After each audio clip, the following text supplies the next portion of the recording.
This is going to be a bit of a lighter topic than some of the other ones you've had. I don't think I see any familiar faces from last year, so that's a good sign.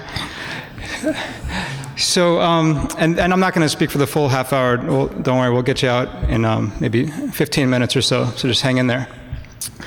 So first, this is just to show you that you guys can all take a deep breath. The pass rates for first-time test takers are approximately 9 in 10, a little less in the mid-80s. Most people pass. My wife is about to take the hematology boards in a few weeks, and I pointed out to her that it's the lowest pass rate, so she needs to study, but you guys will be okay. So there's no real magic trick to passing the boards. It's like any exam. You have to study, and you have to do practice questions. So how do you study?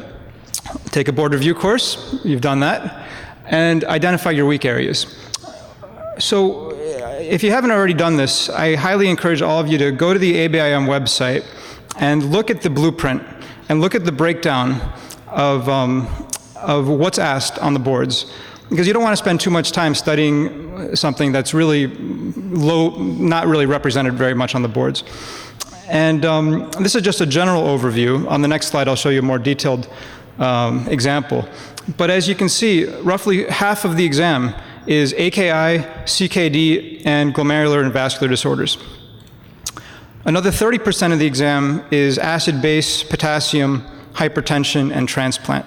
Now I know these are pretty big areas, but that's the majority of the exam right there. Now on that website, on ABIM's website, you can go and you can get more detailed information within each of those broader areas. So, for example, within CKD, it tells you in pretty detailed description what the different topics are that are asked. And you can see ESRD is roughly half.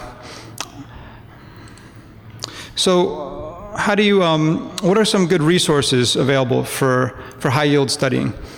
Well, the Renal Board Review course that you just completed, I think, is an excellent overview. And of course, you have the lectures and the slides available. And I'd encourage you to go back and listen to the lectures that you found addressed areas that you're weak in. For me, I was weak in transplant, so I went back and I listened to most of the transplant lectures. Up to Date, I think, is a great resource for focused topics. For example, the treatment of lupus nephritis.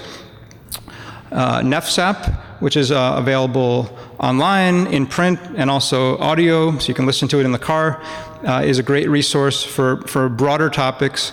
I'll give you an example. I felt like I was a little weak in renal pathology, and so I basically read that version of NephSap cover to cover.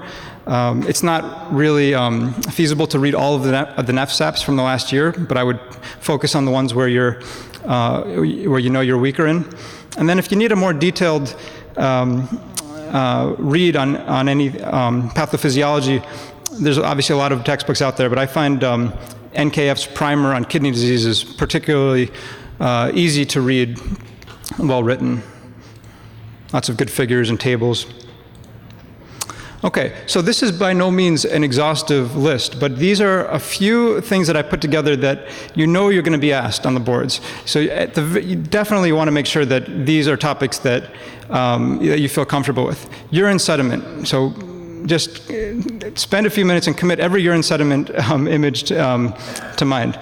Renal path, they're really just going to ask you it's going to be obvious. If you're familiar with NephSap's renal path, and there's 20 or so quintessential renal pathology images, you should be fine. They're not going to ask you obscure things there. Management of acute hyperkalemia, hypertension, proteinuria in CKD, mineral bone disease and anemia, lupus nephritis. These are all areas where you should be pretty familiar with a state-of-the-art treatment. Acid base and electrolyte disorders, particularly they love these inherited channel disorders, Barter's, Gittleman's, Gordon's, and there's others, of course. I'm sure you've had a lot of practice questions on this throughout the course. The differential for hypokalemic metabolic alkalosis, something that we don't necessarily see in clinic that much, but they love it on the boards because it's easy to ask about, and there's a huge differential. And then within transplant, make sure you know your immunosuppression drugs and their side effects, as well as rejection. So that's, in a nutshell, how I would approach studying. And more importantly than the studying, I actually think, is just practice questions. Getting your hands on as many practice questions as you possibly can. Now, that's not so easy because there aren't that many good practice questions out there. So what do you do? Well, I think over the course of this last week, we've introduced you to many questions that you can go back to, hundreds of questions over the last week. I would consider that an excellent source. NephSAP and the newer version KSAP both have good practice questions online. And then there are some other resources which I can't necessarily endorse, but because I haven't used them myself, but they're out there. There's Renal Prep has a 1-month subscription to 400 questions for $159. And there are other resources out there, but most of the other ones, they don't let you just take, they don't just give you access to their question bank. They want you to pay the full $1,000 for the whole board review course. So you probably don't want to do that if you've already taken this course. The ASN board review course already took place, I think, last week or the week before in Chicago. If sometimes people have friends who took the course who have access to their questions. I'm probably not supposed to say that, but that's another source. So I'm just going to end with 3 quick questions with some pearls for you, and then we'll finish up. And we'll just do this with a show of hands. So hypercalcemia can cause renal injury by any of the following mechanisms except afferent vasoconstriction. So I'll go through them, and then I'll go through it again, and we'll ask for a show of hands. Afferent vasoconstriction, downregulation of NKCC2, natriuresis, direct tubular toxicity, and nephrocalcinosis. So any of the following except. So who thinks it's A? Show of hands. B, C, D, E, and everyone else is asleep. Okay. So it's actually D, does not cause direct tubular toxicity. The mechanisms of injury include afferent vasoconstriction, diuresis, and nephrocalcinosis. And the diuresis is interesting. Most people are familiar with nephrogenic DI, which is really more an aquaresis and unlikely to cause kidney injury. But the diuresis occurs from stimulation of the calcium-sensing receptor on the basolateral side of the thick ascending limb, which results in downregulation of NKCC2 and diuresis. Question 2. You are evaluating a 68-year-old woman who is referred to you by her PCP because of the following labs. Any of the following actions would be reasonable except check an SPEP, check a serum calcium. Well, actually, let me just give you a minute to look at the labs.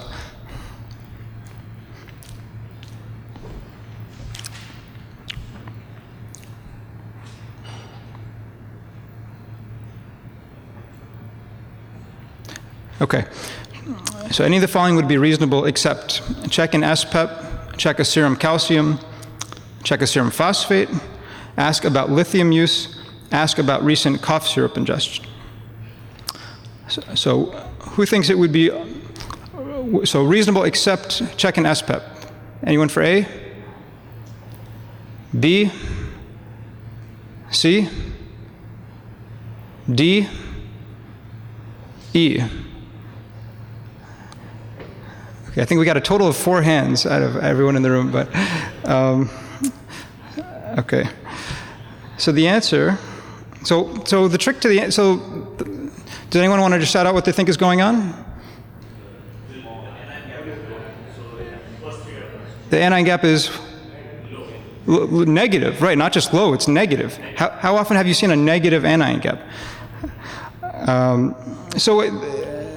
So check a serum phosphate was the answer that we were looking for. So the trick here is identifying that there is a negative anion gap, and there's a pretty limited differential for a negative anion gap. It can be due to an increase in unmeasured cations.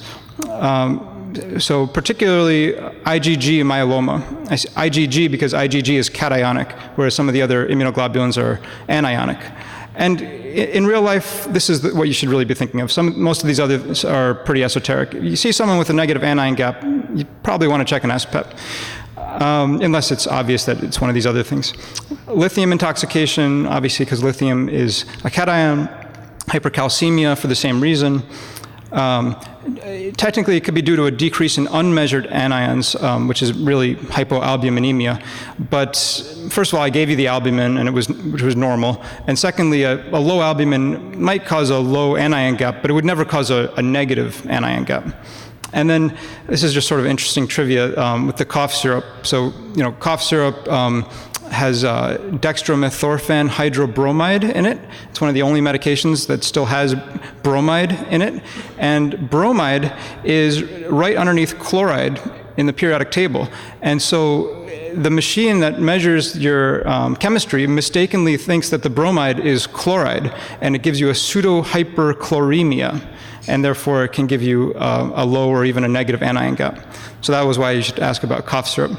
But the take-home message here is pay attention to the anion gap, and if it's low or negative, think about a paraprotein. Okay, last question. You are evaluating a 72-year-old man who presents with a serum creatinine of 4.2, up from his baseline of 1.2 a week earlier. You discovered that he has 7 grams a day of proteinuria and 3+ lower extremity edema. Each of the following conditions is associated with AKI plus nephrotic syndrome, except, show of hands, minimal change disease in older adults, parvovirus, bisphosphonates, membranous complicated by bilateral renal vein thrombosis, primary FSGS. One hand. Okay. A? C? Okay. It was E. So this is another similar to the last question. When you see something like this, it's a gift because it's a limited differential diagnosis. The differential diagnosis, when you see nephrotic syndrome plus AKI, at least for the boards, I realize funny things can happen in real life, but the classic teaching is there's only a few things that can do that. Minimal change disease can be often complicated by ATN, especially in older adults, or by AIN in the setting of NSAIDs. Collapsing FSGS, not primary FSGS, but collapsing FSGS, also known as collapsing glomerulopathy, which of course has a long differential on its own, including parvovirus, bisphosphonates, interferon, HIV, and I could go on and on. And then membranous, of course, is famous for being associated with a hypercoagulable state, in part because you're urinating out antithrombin 3. And when membranous is complicated by bilateral renal vein thrombosis, you can get AKI. Thank you.